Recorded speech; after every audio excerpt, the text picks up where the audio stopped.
አቡነ ሺኖዳ ሳልሳዊንና የአቡነ አንጅሎንስ ትምህርትን አሰባስቦ የያዘ መጽሐፍ ነው ማለት ነው። ከአፍ የዘለለ የህይወት መዓዛ የሚሸትበት ክርስቶስን ወደኛ የሚያስጠጋ ህይወት ስለሌለን ስለመሆኑ ይገልጻሉና ያንዳንዱ ክርስቲያን ይሄንን መጽሐፍ በጥሞና ጥልቅ በሆነ መንገድ ማንበብ ከቻለ የራሱን የህይወት መዓዛ ምን እንደሚሸት የህይወት መዓዛን አጥተን መረበሽና ለሰይጣናዊ ሐሳቦች እንዴት ልንሰጥ እንደምንችል መንፈሳዊ አባትነት እና በዚያ መንፈሳዊ አባትነት ላይ መጠለልን እንመለከተበታለን። አሁን በዘመናችን የወደቀባትን መከራ ስብራቷን ስናወራ ልጅ ሆነን ተገኝተናል ወይ? አሁን ላይ ባለነው ክርስቲያኖች ላይ እንግዲህ ንስሐ ብዙዎቻችን ገብተናል፣ ተጸጽተናል፣ ተመልሰናል፣ ቅዱስ ቁርባኑን ተቀብለናል። ከቤተ ክርስቲያን አገልግሎት ከቤተ ክርስቲያን ቅጥር ውስጥ አንጠፋም፣ በዚያ ውስጥ አለ። ታዲያ ለምን ለሰይጣን እስረኛ እንሆናለን ነው ጥያቄው። ይጠይቃል መጽሐፍ። ህይወታችን በጎ መዓዛ እንዲሸት ብዙዎቻችን በአገልግሎት ውስጥ እንሰማራለን። ብዙዎቻችን በሰንበት ትምህርት ቤት ውስጥ አገልግሎት ማስተማርን፣ መጥቀስን፣ መንቀፍን እንጂ በራስ ላይ ስትዘምት አይታይም። የብዙዎቻችን ችግር ይሄ ነው።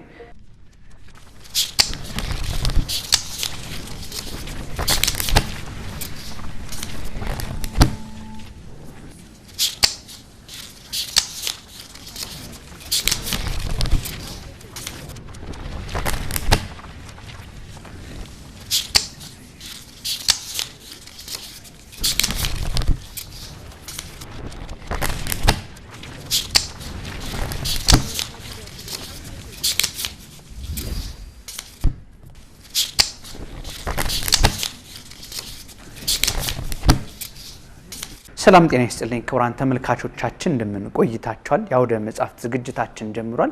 የዛሬው የአውደ መጽሐፍት ዝግጅታችን ዳሰሳ በማድረግ ወደ እናንተ የምናቀርበው መጽሐፍ የህይወት መዓዛ የተሰኘ መጽሐፍ ነው። ይህ መጽሐፍ እንግዲህ በዋናነት የተዘጋጀው በአቡነ ሺኖዳ ሳልሳዊ ሲሆን እንግዲህ ከሳቸው ጋር በጋራ ያስተማሩትን ትምህርት ደግሞ አንድ ቅዱስ አባት በጋራ ሆኖ ያስተማሩት ትምህርት ነው። በርካታ ነጥቦች ያሉበትና ራስን በመግዛትና በመንፈሳዊ ህይወት ለማደግ ጠቃሚ ምክሮች የተካተቱበት መጽሐፍ ነው። ወደ እናንተ የምናደርስ ነው የምንሆነው። እንግዲህ እንደተለመደው መጽሐፉን በማብራራት ከኛ ጋር የሚቆይ እንግዳ ጋብዘናል። እንግዳችን እንኳን ደህና መጣ። እንኳን ደህና ቆየኝ። መልካም። እንግዲህ ብሩክ በልዩ ልዩ መጽሐፍቶች ከተመልካቾቻችን ጋር ትተዋወቃለህና የህይወት መዓዛ ደግሞ ዛሬ ይዘን ቀርበናልና እስቲ የመጽሐፉ ይዘቶቹ ውስጣቸው ምንድነው የሚለውን ከመጀመራችን በፊት ስለ አዘጋጁ አባቶቻችን የተወሰነ ሐሳቦች ካሉ ነግረህን ወደ ውስጠኛው ብንሻገር። መልካም፣ እግዚአብሔር ይስጥልን። አስቀድመህ እንደነገርከን እንግዲህ ይሄ መጽሐፍ የተዘጋጀው በእኚህ ቅዱስ አባት አባ ሺኖዳ ሳልሳዊ በሳቸው የተጻፈ መጽሐፍ እንደሆነ መጽሐፉ ምስክር ነው ማለት ነው። እንግዲህ አቡነ ሺኖዳ ሳልሳዊ እንደምናውቃቸው በዚህ በዓለም አቀፍ ደረጃ በህዝብ ዘንድ የሚታወቁ የሚወደዱ ልዩና የተለያዩ ጥበብ የተሞላባቸውን አይነት ጽሁፎች መጽሐፍቶች ለምእመናን በማቅረብ የሚታወቁ አባት ናቸው ማለት ነው። የግብጽ ኮፕቲክ ኦርቶዶክስ ቤተክርስቲያን መሪም እንደነበሩ ይነገርላቸዋል። እኚህ አባት በ1923 በግብጽ ሀገር እንደተወለዱና በኋላ እንግዲህ ምድራዊ ህይወታቸውን በ2012 የፈጸሙ ያረፉ አባት እንደሆኑ ከመቶ በላይ እንዲህ ያለ ተወዳጅነት ያተረፉ ጥልቅ መልእክት ያላቸውን መጽሐፍት ለቤተ ክርስቲያን እንዳበረከቱ የታሪክ ማህደር ይነግረናል። መልካም። እንግዲህ ያው ልዩ መጽሐፍቶቻቸው እኛም እዚህ ለተመልካቾቻችን አቅርበናል። እንግዲህ ትምህርቶቻቸው ያስተማሩትን ወደ መጽሐፍ እየተቀየሩ ብዙዎች የተማሩባቸውን ስራዎች ወደ ተመልካች ያደረሱ ናቸው። ትርጉሙን እንግዲህ ተስፋዬ ቢሆነኝ ነው ያዘጋጀው። ወደ 16 አካባቢ ነጥቦች ያሉት ሲሆን እንግዲህ ያው የቅዱስ ጳውሎስ መልእክትን ይዞ የተነሳ ነው። የህይወት መዓዛ የሚለውን እንግዲህ ከቅዱስ ጳውሎስ መልእክት ላይ ተነስቶ ከዛ ላይ ያለውን እንግዲህ ያስተማሩት ትምህርት ነው። ምንድነው በውስጣቸው ያሉት ነጥቦች የሚሉትን አዘገጃጀቶችና ቅርጾቻቸው ምን ይመስላል የሚሉትን ብትጨምርልን። መልካም የመጽሐፉ አዘገጃጀት ብለን ስንነሳ ምናልባት ጸሐፊው የተጠቀመውን የመጽሐፉን የመጀመሪያ ገጽ ሽፋን ላይ የተወሰኑ ምልከታዎችን ብንመለከት የተሻለ ነው ብዬ አስባለሁ እና ሽፋኑን ስንመለከተው ሶስት አካላት በዚህ መጽሐፍ ገጽ ላይ ተቀምጠው እናገኛቸዋለን። አንድ በእድሜ ከፍ ያሉ አባት ይኖራሉ። ከዚያ ውጪ ደግሞ ሁለት ወጣትና ጎልማሳ ወንዶች እንመለከታቸዋለን ማለት ነው። ምናልባት ስዕሉን ስንረዳ በጥቅሉ ታማኝነት፣ መንፈሳዊ መሪነትና ፍቅር ጥበቃን የሚያሳይ ጥልቅ መልእክት ያለው የገጽ ሽፋን ነው ብለን መውሰድ እንችላለን ማለት ነው። የተወሰነ ማብራሪያ እናስቀምጥና ሽፋኑ ላይ የመጀመሪያው ትልቁ ቁም ነገራችን የሚሆነው መንፈሳዊ አባትነት እና በዚያ መንፈሳዊ አባትነት ላይ መጠለልን እንመለከትበታለን። አሁን እንደምንመለከተው በሙሉ ፍቅር አቅፈውት አንድን ወጣት አንድ ትልቅ አባት በሙሉ ፍቅር አቅፈውት እንመለከታለን፣ ይታያሉ ማለት ነው። እንግዲህ ይሄ የአባትነት መጠለል ይሄ ሰው ስንመለከተው በውስጡ ያለውን ድካም በውስጡ ያለውን ሐሳብ፣ ጭንቀት በሙሉ እርግፍ አድርጎ እሳቸው ላይ ጥሎ እንዳቀፋቸው የሚያሳይ አይነት መልእክት ነው እንግዲህ የምናገኘው። ልዩ የሆነ መንፈሳዊ ረፍት የተሰማው አይነት ሰው ሆኖ እናገኘዋለን ማለት ነው። ከዚያ ውጪ መጽናናትን እንመለከታለን። ምናልባት ካየነው አሁንም ያ የታቀፈው ሰው ሙሉ ለሙሉ ራሱን ለዚህ አባት አሳልፎ የሰጠ ይመስላል።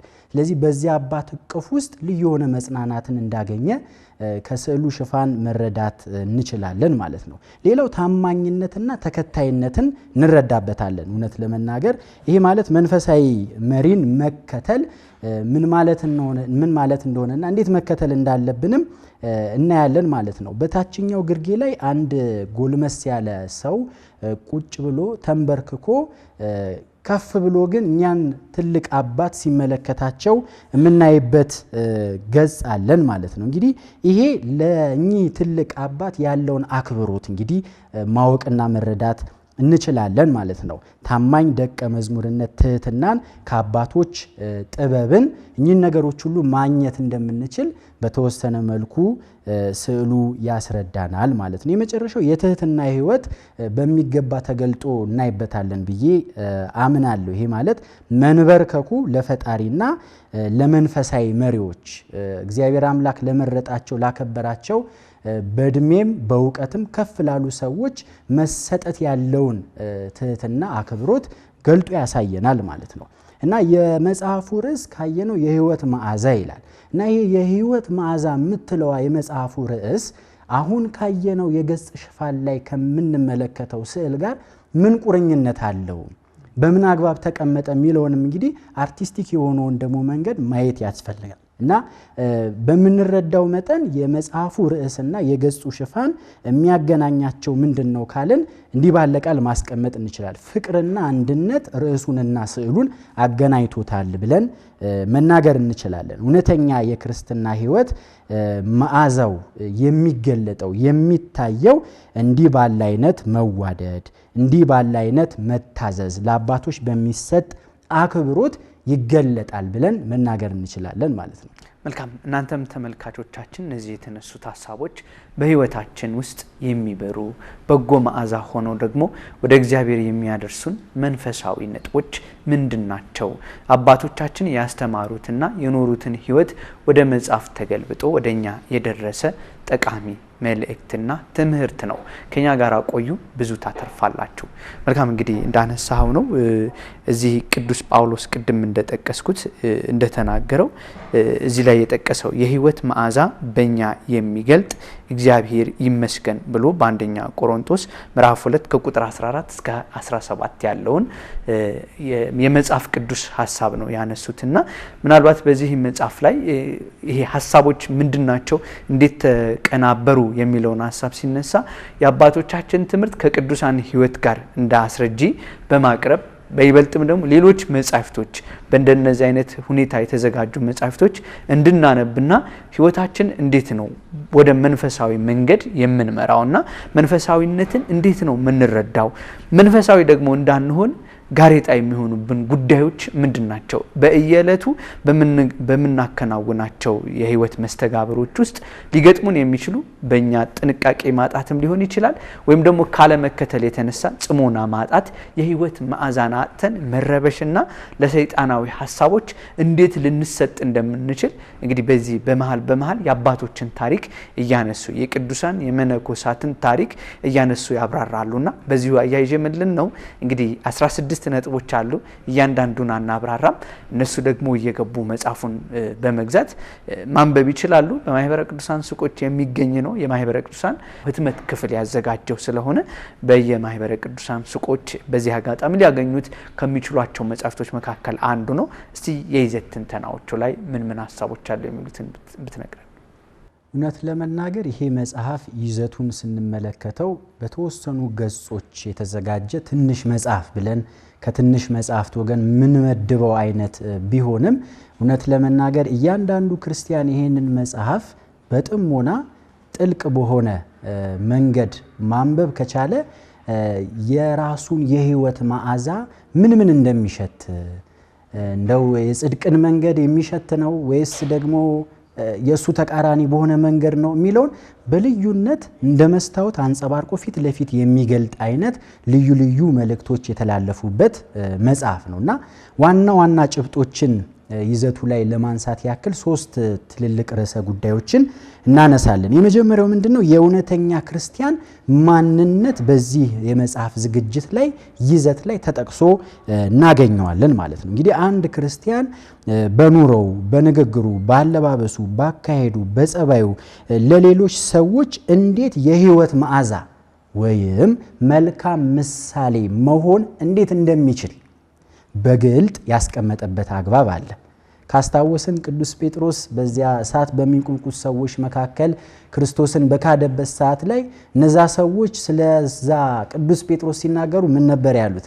ይሄ ሰው አለባበሱም አነጋገሩም የክርስቶስ ወገን ይመስላል ብለው ነበር የተናገሩለት። በዚህን ያክል ደረጃ ክርስቲያን ማንነቱ የክርስቶስ ህይወት የሚገለጥበት መሆኑን በሚገባ የሚያስረዳበት ጭብጥ የያዘ መጽሐፍ ነው። ሁለተኛው መንፈሳዊ ተጋድሎንና ትህትና እንመለከታለን። አሁን ይሄ የሰው ልጆች ስንባል በጣም በብዙ ፈተናዎች ተጉዘን የነበርን አሁንም እየተጓዝን ያለን ወደፊትም የምንጓዝ ነን እና በእነዚህ ፈተናዎች ውስጥ እንዴት በትዕግስት ማለፍ እንደሚቻል ሰላማዊ የሆነ ልብን እንዴት ማግኘት እንደምንችል እንዲሁም ደግሞ በትህትና ህይወት ውስጥ የሚገኘውን ረቂቅ የሆነ ደስታን በሚገባ አስረግጦ ያስረዳናል ማለት ነው። ሁለተኛው ርዕሰ ጉዳይ ይሄ ነው። ሶስተኛውና የመጨረሻው ደግሞ ፍቅርና አንድነትን ይገልጥልናል። ይሄ የመጽሐፉ ጭብጥ ይዘት ማለት ነው። እንግዲህ በሰውና በእግዚአብሔር በሰውና በሰው መካከል ሊኖር የሚገባውን ጥልቅ የሆነ የፍቅር ግንኙነት ይመክራል፣ ያስተምራል፣ ያሳያል፣ ይጠቁማል ማለት ነው። አስቀድመን እንደነገርከን ጸሐፊው መነሻ ያደረገው በዚህ በአንደኛ ቆሮንቶስ ምዕራፍ 2 ቁጥር 14 እስከ 17 ተጠቅሶ የምናገኘውን የመጽሐፍ ቅዱስ ኃይለ ቃል መሰረት በማድረግ የዚህንም የመጽሐፍ ርዕስ የህይወት መዓዛ ብሎ ሰይሞት እንዳስቀመጠው ገልጠልህናል ማለት ነው። እንግዲህ ይህን የህይወት መዓዛ የሆነውን የእግዚአብሔርን ቃል ከተናገሩ በህይወታቸው ከገለጹ ቅዱሳን አባቶች መካከል እንግዲህ አቡነ ሺኖዳ ሳልሳዊንና የአቡነ አንጅሎንስ ትምህርትን አሰባስቦ የያዘ መጽሐፍ ነው ማለት ነው። በዚህ ውስጥ የተጠቀሱ ትምህርቶች በጠቅላላ ቀድሞ አባንጦንስ ተብሎ በሚጠራው ገዳም ውስጥ በየወሩ የሚዘጋጁ መጽሔቶች አሉና በዛ መጽሔቶች ውስጥ የተወጣጡ የተሰበሰቡ መልእክቶችን ትምህርቶችን አሰባስቦ ተርጉሞ ነው እንግዲህ ለአንባቢያን እጅ እንዲደርስ ያደረገው። እንግዲህ በእነዚህ ነጥቦች ውስጥ በነገራችን ላይ እንዲህ ሲባል አሁን ብዙዎቻችን በሰንበት ትምህርት ቤት ውስጥ አገልግሎት ውስጥ የምንባዝን ብዙዎቻችን አለንና እውነት ጉዞአችንና ሂደታችን ከእግዚአብሔር ጋር ነው አይደለም የሚለውንም በጥልቀት የሚዳስስ መጽሐፍ ነው። ሁለተኛ አሁን የምንገኝበት የጾም ወራት እንደመሆኑ መጠን በጾም ውስጥ የሚገኝ የህይወት መዓዛ ነው። በጾም ውስጥ ጾም የምትሰጠው ራሱ ጾምን የምንፈታበትና የምንተገብርበትን መንገዶችን በተለይ በነጥቦች ውስጥ ተካተው የህይወት መዓዛ ከሚያሰኙት ጉዳዮች መካከል በእነዚህ ውስጥ ይከታል። ሁለተኛ የታሪክ አጋጣሚዎችና የመጽሐፍ ቅዱሳዊ ሐሳቦች እለት እለት የምንሰማቸው ያው ቤተክርስቲያን የትርጉም በጣም ብዙ ሀብት ያለባትና በብዙ መንገድ ታይቶ ሚዛናቸው ግን መጽሐፍ ቅዱስን ያለቀቀ ወደ ህይወት መስመር የሚመጣበት መንገድ አንስተው የታሪክ አጋጣሚዎችን ያብራሩበትና ወደ ህይወት የሚመጣበት መንገድ እጅግ አስደናቂ ነው እና ብዙዎቻችን ብንሰማው ወይም ደግሞ ቅድም አንተ እንደገለጥከው በቀላሉ የትርጉም መጽሐፍ ነው ግን እነሱ ያስተማሩት ህይወታቸው የኖሩትን ህይወት ነው። በነገራችን ላይ ቲዮሪውን ሳይሆን ህይወታቸውን ነው እዚህ ላይ ያስቀመጡት። እንደነዚህ አይነት መጽሐፍቶች በነገራችን ላይ ጠቀሜታቸው አንዱን ስንሰማው ወይም ደግሞ ስናነበው ፕራክቲካል ክርስትና ተግባራዊ ክርስትና እንዴት መኖር እንዳለብን የቅዱሳኖቹን ህይወት ቀጥታ ቅዱሳን መሆን ባንችል ከዓለም ባንለይ ባለንበት የህይወት አውድ ውስጥ እንዴት ነው የህይወት መዓዛችን የሚኖረው? ብዙዎቻችን ክርስትናችን በአፋችን የተገለጠ ነው በልባችን የተካደ ነው። ከዚህም የተነሳ የብዙዎቻችን አንድነት ያጣ ተነጣጥሮነት ስላለው በቃል ብቻ ያለ ግን ህይወት የሌለው ኑሮ ስለምንኖር ዛሬ ቤተክርስቲያን ያለችበት አጠቃላይ ሁኔታዎች ከምን የተነሱ እንደዛ ሆኖ ሲባል በትክክለኛነት ይሄ ከአፍ የዘለለ የህይወት መዓዛ የሚሸትበት ክርስቶስን ወደኛ የሚያስጠጋ ህይወት ስለሌለን ስለመሆኑ ይገልጻሉና ከተነሱት ርዕሰ ጉዳዮች አንፃር ነጥቦችን እያነሳ ባነሳቸው ሐሳቦች የምታብራራቸው ነጥቦች ብትሰጠን። ምክንያቱም ይሄ እስተግቡ ነው በምዕራፍ አይደለም የሚከፋፈለው 107 ገጽ ላይ የሚጠቃለል ነው 16 ርዕሰ ጉዳዮችን ይዞ የሚቀጥል መጽሐፍ ነው። ቅድም በመግቢያችን እንዳነሳ ነው 16ቱንም መጥቀስ አንችልም። ከዚህ ውስጥ ግን ከተነሱት ሐሳቦች ጠቅሰ መጽሐፉ ከተነሱት ርዕሰ ጉዳይ አንፃር ምን አስተላለፈ የሚሉትን ብንመለከት መልካም። መዓዛ ቅዱሳን የቅዱሳን መዓዛ አምላካችን መድኃኒታችን ኢየሱስ ክርስቶስ እንደሆነ ቅድስት ቤተክርስቲያናችን ታስተምረናለችና እርሱ የነርሱ መዓዛ እንደመሆኑ መጠን ደግሞ እነዚህ ቅዱሳን አባቶች ደግሞ የህይወት መዓዛቸው ክርስቶስን እንደሚሸት በእያንዳንዱ እንቅስቃሴያቸው ውስጥ ደግሞ አምላካችን መድኃኒታችን ኢየሱስ ክርስቶስ እንደተገለጠ እንደታወቀ እንደተረዳ ህይወታቸው ይነግረናል። መጽሐፉ እንዳልከው በ16 ርዕሰ ጉዳዮች ወይም ደግሞ ትምህርቶች ወደ ህይወት የሚመጡ ከሆነ ወደ ተግባር የሚቀየሩ ከሆነ በእኛ ህይወት የሚገለጥ የመዓዛ ክርስቶስ ህይወት የሚታይበት ሆኖ እናገኘዋለን ማለት ነው። እንግዲህ ከተጠቀሱት ውስጥ በልዩነት የሌሎቹንም ሐሳቦች ጠቅለል አድርጎ ያነሳልናል ብለን ከምናስባቸው ውስጥ 3 ርዕሰ ጉዳዮችን አንስተን በነዛ ጉዳዮች ላይ ማውራት እንችላለን። የመጀመሪያው ያለፈውን መርሳት ብሎ የሚጀምር አንድ ትምህርት እናገኛለን። በዚህ ርዕሰ ጉዳይ ውስጥ የተጠቀሱ በጣም ብዙ ሰፊ ርዕሰ ጉዳዮች አሉ። ጠቅለል አድርገን ስንመለከተው ግን እንግዲህኛ በህይወታችን ውስጥ ባሳለፍነው ህይወታችን ላይ በጣም ብዙ ውጣ ወረዶችን አልፈናል፣ አይተናል፣ ተመልክተናል እና ብዙ ትዝታዎችም አሉን ወደ ኋላ መለስ ብለን ብንፈትሽ ማለት ነውና እነዛን ማሰብ ትዝታዎቻችንን ዞር ብሎ ማስታወስ ለወደፊት ህይወታችን እንዴት መኖር እንዳለብን እንደሚጠቅመን ያስረዳናል ይሄ የትምህርት ክፍል ማለት ነው። ነገር ግን ወደፊት እንዳንጓዝ በዛ ትዝታ ውስጥ ሆነን ራሳችንን የምናገኝ ከሆነ ግን ሌላ ተጨማሪ ዕዳ ተጨማሪ ችግር እና እክል ውስጥ ገብተን ራሳችንን እንደምናገናኝ ደግሞ በተዘዋዋሪ መልኩ ደግሞ ያስቀመጠልን መንገድ አለ ማለት ነው። ታዲያ እንዴት ነው ያለፈውን ነገር መርሳት የምንችለው? አሁን ብዙ ጊዜ የሰው ልጅ በጣም ትልቁ ችግር ያለፈውን ነገር መርሳት አንችልም። በሌላ አማርኛ ምናልባት ወይም ቂም በቀለኛ ሊያስብለን ይችላል ወይም ደግሞ ያንን የበፊቱን ነገር እያስታወሱ እጃችን ላይ ላለው ነገር ወይም አሊያም ወደፊት ለሚመጣው ነገር ጥርጣሬ የተሞላን ሰዎች እንሆናለን። እምነት እናጣለን ማለት ነው። ስለዚህ ይሄ ደግሞ ወደፊት እንዳንጓዝ እንቅፋት መሆኑን አበክሮ ይናገራል ማለት ነው። እንዴት ነው ያለፈውን ነገር መርሳት የምንችለው የሚል ጥያቄ ስናነሳ መጽሐፉ እንዲህ ባለው መልኩ መልሶችን አዘጋጅቶ ይሰጠናል። ኃጢአታችንን ስናስታውስ ይላል ከጥፋተኝነት ጋር ከሆነ መልካም ነው። ጥፋተኝነት ስሜት እየተሰማን ኃጢአታችንን የምናስብ ከሆነ ጥሩ መንፈሳዊ ልምምድ ነው የሚሆነን። ያ ልምምድ ወዴት ያድጋል? ዳግመኛ በዛ ኃጢአት ራሳችንን እንዳናገኝ ደግሞም አልፎም ተጸጽተን ወደ ንስሐ ሕይወት እንድንገባና በጽድቅ መንገድ እንድንጓዝ ልምምድ ውስጥ ይከተናል። ይሄ ይበል የሚያስብል ጥሩ የሆነ መንፈሳዊ እድገት ነው ማለት ነው። ስለ ሕሊና እዚህ ጋር ያመጣና ደግሞ አያይዞ የሚናገራቸው ቁም ነገሮች አሉ። ምናልባት ሕሊና ስንል እግዚአብሔር አምላክ ለኛ ከሰጠን ተፈጥሯዊ ስጦታዎች መካከል ትልቁን ድርሻና ቦታ የሚይዘው እውነት ለመናገር ሕሊናችን ነው። ሕሊና ያለው ሰው እንግዲህ ዕውቀት ባይኖረውም ፊደል ባይቆጥርም መጽሐፍ ባያነብም በዚህ ሕሊና ውስጥ በተሳሉ በተጻፉ የህይወት መርሆችና መመሪያዎች እንግዲህ እንዴት መኖር እንዳለበት እንዴትም መኖር እንዳለበት የሚገነዘብበት ራሱን የቻለ ህይወት ሰጥቶታል እግዚአብሔር ማለት ነው። ሕገ ልቡናን ብናነሳ የእነ አብርሃምን ህይወት ብናነሳ ሕሊናቸው ገዝቷቸው ወደ እግዚአብሔር የቀረቡ ቅዱሳን እንዳሉ ማሳያ ነው ማለት ነው። ስለዚህ አንድን ነገር ከማድረጋችን በፊት ገና ስናስበው ማስጠንቀቂያዎች ይሰጠናል። የሚጠቅመን ከሆነ ደግሞ ወደዚያ ነገር ገፍተን ቶሎ ወስነን ደግሞ ወደዚያ ነገር እንድንገባም ያደርገናል። ስለዚህ በእያንዳንዱ እንቅስቃሴያችን ላይ በሕሊናችን ቁጥጥር ስር ውስጥ ነን ማለት ነው። በእያንዳንዱ እንቅስቃሴያችን ላይ ሪያክት ያደርጋል፣ የተለያዩ መንገዶችን ያመላክተናል ማለት ነው። ታዲያ ይህንን የሕሊና አሰራር ሰይጣን ስለሚያውቅ ደግሞ ልዩ በሆነ ጥበቡ ይህንን ሕሊናችንን እንዴት አድርገን እኛ እንድንቆጣጠረው እንደምንችል ደግሞ የተለያዩ አጀንዳዎችን በመስጠት ያስተምረናል። እኛ ሕሊናችንን ተቆጣጠር ነው ማለት መንፈሳችንን ተቆጣጠር ነው ማለት ነው።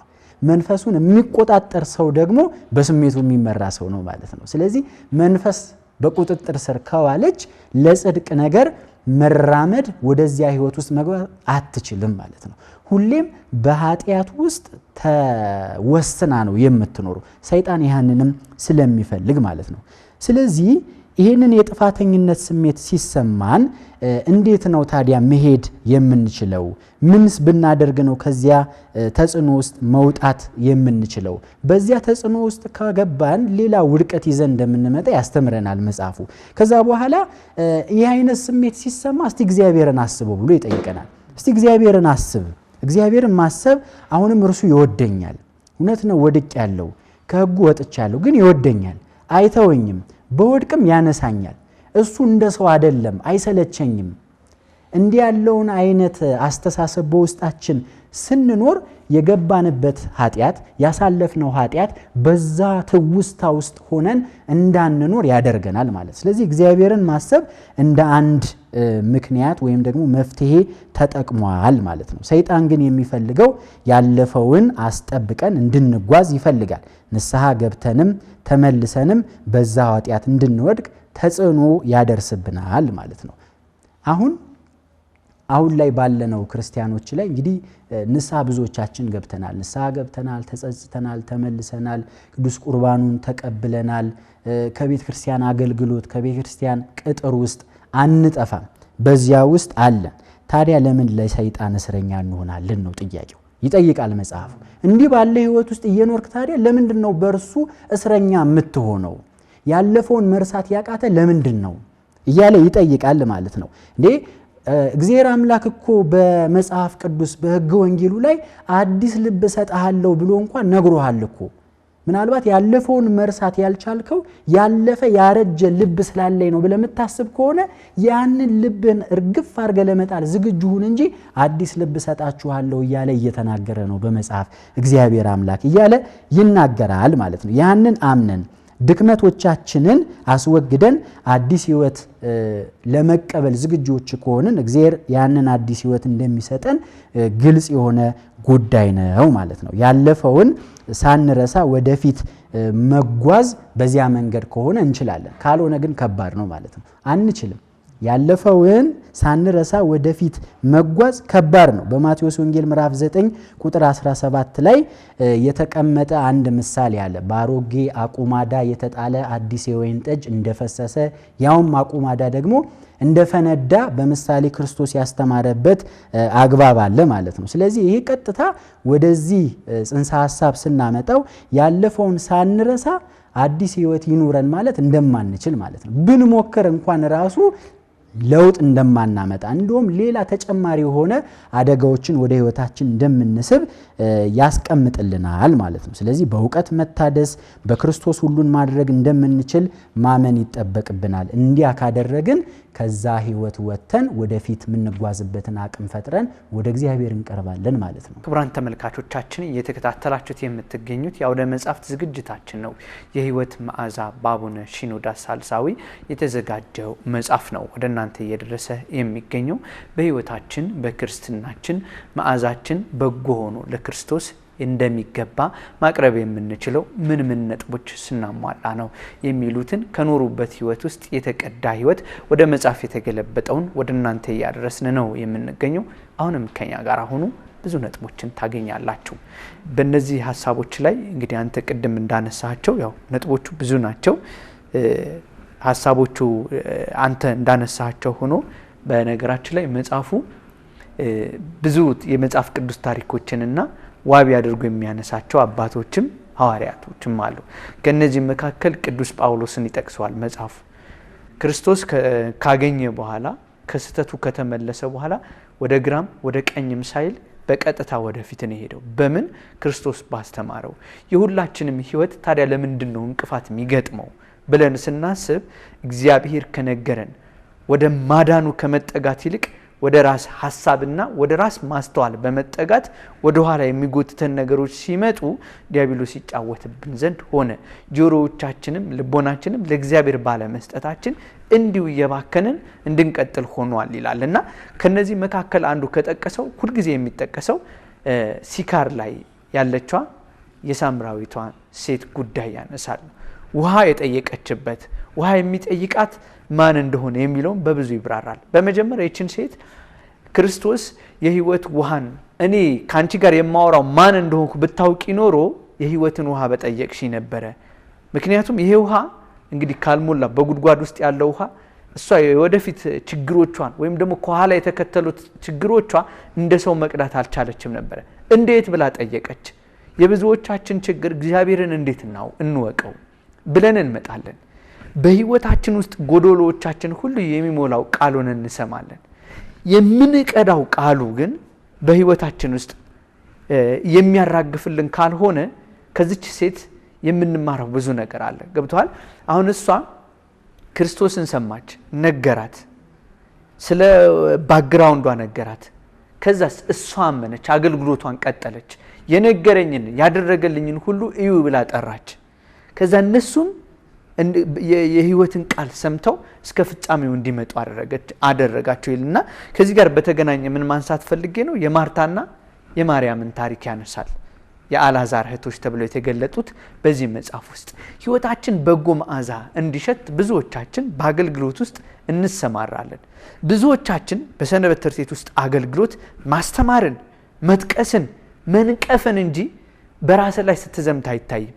የብዙዎቻችን ችግር ይሄ ነው። እኔ በቤቱ ስኖር የጎደለኝ ምንድነው ብዬ ራሴን አልወቅስም። የሚያስተምረኝ መምህር እኔ የጎደለኝ ምንድነው ብሎ ራሱን አይመለከትም። የሚያደርገው ምንድነው?